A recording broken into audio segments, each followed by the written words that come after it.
Hi, I'm Georgette. Welcome back to my kitchen. Today we're going old school. It's the weekend. I have a lot of time on my hands this weekend and we're going to do some real traditional rice and peas with cowpeas and some oxtail stew. This is a dish you'd enjoy with the family on a Sunday, and I'm doing my grandmother's recipe. I'm going to show you how to season the oxtail. I'm going to show you how to get the flesh out of the coconut, milk it, get it into that rice and peas, and sit down to a good plate of delicious rice and peas and oxtail stew. So my board is set up for some rice and peas this weekend. It's the weekend, I'm not rushing, I've got lots of time on my hands, and this is when I have the most fun. And tomorrow I'm looking forward to going real old school with the rice and peas. I'm going to talk you through my board and let you know what's on it. We've got half cup of cowpeas, also known as red churi, and this just breaks things up, a change from the red kidney beans, and this gives you some really good flavors. It's quite small, but they really swell. We've got some fresh thyme, got 2 scallion, spring onion, 2 cloves of garlic, a piece of ginger, half teaspoon of allspice, my pimento berries. I've got a scotch bonnet pepper, and I've got a coconut that will go in to my rice and peas. Tonight, I'm just going to put the peas to soak with the thyme, the spring onion, scallion, the ginger, the garlic, and the pimento. That's it. I'm not going to put anything else in it to soak overnight, and that will stay, and that's because I've planned the meal and I'm really looking forward to cooking that tomorrow. Here's one of my well-used pots for cooking my rice and peas, and inside everything is prepped. The cowpeas have been washed, all the fresh herbs and the scallion has been washed and put in, and I've given my scallion and garlic a good bash in my pestle and mortar because I think the flavours comes out more than just throwing it in or just chopping it. And I'm going to leave that overnight to soak, and the peas will swell slightly overnight with being soaked in the water, and tomorrow the real magic happens. The cowpeas have been soaked overnight in the water with the scallion, the thyme, and you can see that the peas have soaked up the water quite nicely and the aromas have developed beautifully. I can smell the garlic, I can smell the ginger, and it's not even got on the hub as yet. I'm going to put this on the hub to cook between 45 minutes to an hour, but at 30 minutes, check the peas to see if they've softened. The pot is now on the hub. I'm going to put it on a medium to low heat, flame underneath, put the lid on and forget about it. Come back in 30 minutes and check. I'm going to show you how to get the flesh out of the coconut. I've taken a hammer to the coconut and a chopping board, and it was good fun just to crack it open. Now I've got a blunt knife. I go underneath, I lift that, and we've got the coconut out. In the bowl, I've chopped a few pieces to show you the size you'll need. Now we'll get this in the blender with some lukewarm water. We don't use cold water because it just won't break up the fat enough to give you the nice creamy finish you're looking for to juice the coconut milk out of the coconut.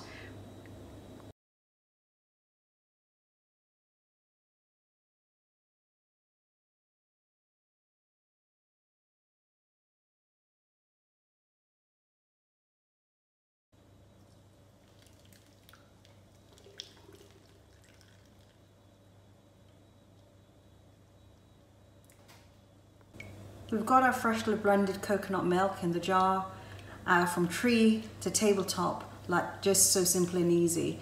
But also, that's because we had time this weekend. You can also use the tin coconut milk.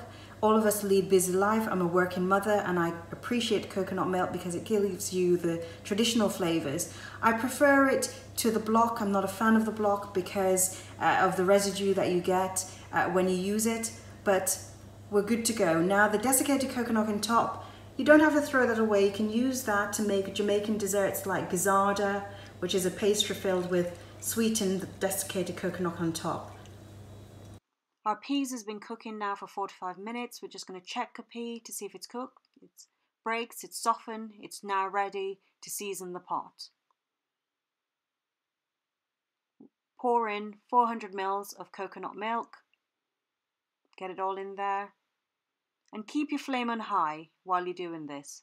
1 tablespoon of everyday seasoning.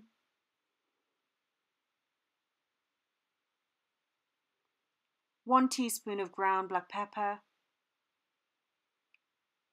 2 teaspoons of salt. Just gonna pop our Scotch bonnet pepper in, give the pot a stir, and the pot is now seasoned.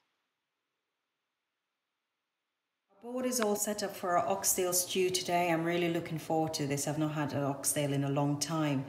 I've got my dry spices here and fresh stuff on this side. I've got 2 tablespoons of oxtail seasoning, 2 teaspoons of ground allspice, my pimento. I've got 2 tablespoons of everyday seasoning, and in this little shot glass I've got 2 teaspoons of browning. You can use browning for baking and also cooking, and it's great for gravies. I've got 2 teaspoons of salt and a teaspoon of ground black pepper. I've got spring onion, scallion, fresh thyme, 3 cloves of garlic, piece of ginger, a medium onion, and Scotch bonnet pepper. A Scotch bonnet pepper again for the flavour, not the heat. So I chop up half of this and put in with the oxtail as I season the meat. It's good to leave it on for at least half an hour. If you have more time, overnight is brilliant. The flavours really soaks in. Oh, here we've got 1.5 kilos of the oxtail prepared with all the dry spices and the fresh vegetables, and with that rich, deep brown colour you can see comes from the browning. That gives you what's characteristic of Jamaican oxtail stew. And the smell that's coming off, it's so rich, it's beautiful smells, and I am really looking forward to tasting this when I finish cooking it. I've got my Dutch pot on the hob with 2 tablespoons of sunflower oil with a high heat underneath. We're now going to add the seasoned oxtail to this oil just so it sears and browns. That smells so good. Stir it all in. Beautiful. That nice rich colour.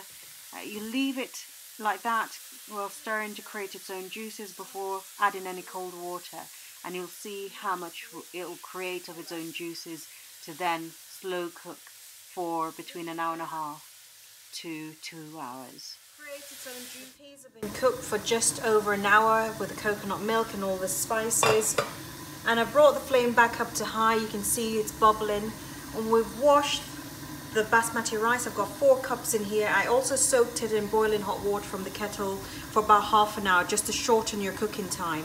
I'm going to pour all of this in.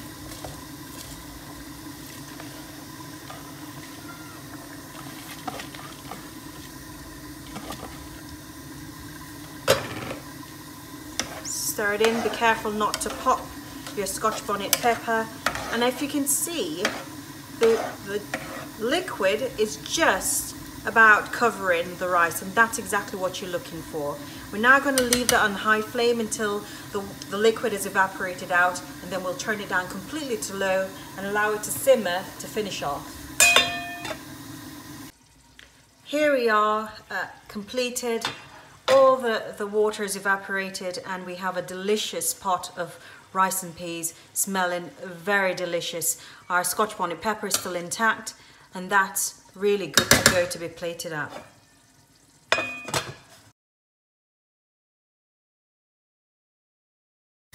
Our oxtail has been on high now for about 10 minutes, and it's created its own juices. That's entirely the oxtail on its own. I've not added anything to it at all. I'm going to give it another stir. That deep, rich colour and delicious smells coming from it. It's looking good already. I'm just going to add a little bit of cold water from the mix from the bowl that had spiced and seasoned the oxtail in. I'm going to turn the flame down completely low, because now what we're hoping to do is slow cook this until it's tender, and the cooking time will vary depending on how much you have in the pot and how your meat softens as it cooks. Leave that, and now you can go and have a cup of tea, read a book, watch some TV. The oxtail's now been cooking for about 2 hours. I've returned the high flame to it because we're just going to do the finishing touches to the oxtail stew. I've got a tin of butter bean drained and I'm putting the butter beans in. And I've also got 2 tablespoons of Pickapeppa sauce, an additive I like to add to my gravy, and it gives you a nice rich flavour. And you allow this now to cook for another 10 to 15 minutes to allow the gravy to thicken up some more and the beans to soak up that lovely sauce. Finished product on our oxtail stew, looking beautiful, nice rich thick gravy, and we're good to plate that up with some rice and peas. It's smelling so good. Here we are guys, the finished product. Succulent oxtail stew with beautifully cooked rice and peas and golden fried plantain. I'm going to enjoy this plate. I've waited long enough for it. Do remember to like, comment and subscribe.